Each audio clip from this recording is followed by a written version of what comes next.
Bismillahirrahmanirrahim. Assalamualaikum warahmatullahi wabarakatuh. Kembali lagi bersama saya, Mila Kamila, dengan NPM 23218690452190. Pada kesempatan kali ini, saya akan memaparkan mengenai tugas dari mata kuliah Filosofi Pendidikan Indonesia, topik 1, eksplorasi konsep, yaitu mengenai argumen kritis mengenai perjalanan pendidikan nasional. Langsung saja, siapa itu Ki Hajar Dewantara? Nah, Ki Hajar Dewantara merupakan tokoh dalam perkembangan pendidikan di Indonesia dan menjadi sosok inspirasi bagi setiap diri pendidik yang ada di Indonesia. Beliau merupakan sosok kunci utama dalam mentransformasi pendidikan pada masa kolonial ke dalam pendidikan yang ada saat ini. Keresahan yang dialami beliau bermula dari melihat sistem pendidikan pada masa kolonial yang tidak menjadikan pribumi belajar sepenuhnya. Hal ini melahirkan cita-cita baru, yaitu kesadaran kultur dan kebangkitan politik gerakan transformasi untuk perkembangan dan juga kebebasan dan kebudayaan bangsa. Nah, sebagai hasilnya, Ki Hajar Dewantara mengorganisir dan memperbarui sistem pendidikan nasional dengan mendirikan Taman Siswa pada tanggal 3 Juli tahun 1922 di Yogyakarta. Nah, Taman Siswa ini dibentuk berdasarkan 7 prinsip, yaitu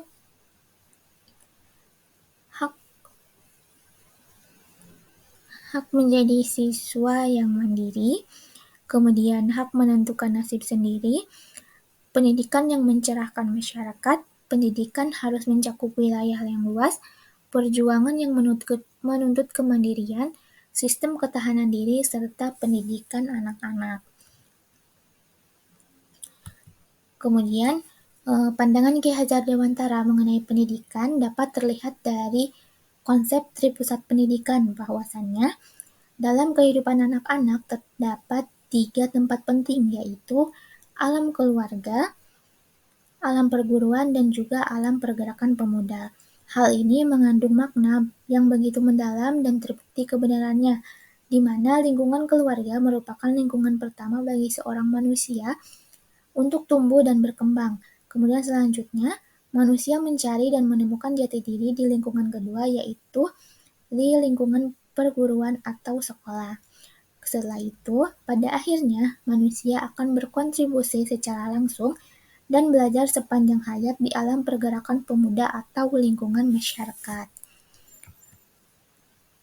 Kemudian selain konsep Tripusat Pendidikan yang telah dibahas sebelumnya, Ki Hajar Dewantara juga mencetuskan 5 asas pendidikan yang dikenal dengan sebutan Pancadharma, yaitu kodrat alam, kemerdekaan, kebudayaan, kebangsaan, serta kemanusiaan. Nah, asas kodrat alam berkaitan dengan hakikat dan kedudukan manusia sebagai makhluk hidup agar senantiasa mengelola dan menempatkan diri dalam hubungan yang harmonis dengan alam dan lingkungan sekitar. Adapun asas kemerdekaan berkaitan dengan manusia dilahirkan ke dunia dalam keadaan bebas dan juga merdeka. Hal ini berarti bahwa setiap manusia memiliki hak asasi yang bersifat mutlak untuk hidup dan menyelenggarakan kehidupannya. Kemudian yang ketiga adalah asas kebudayaan yang berkaitan dengan corak dan mutu kebudayaan yang berhasil diciptakan sekaligus menjadi bagian integral dari realitas kehidupan individu atau masyarakat tertentu.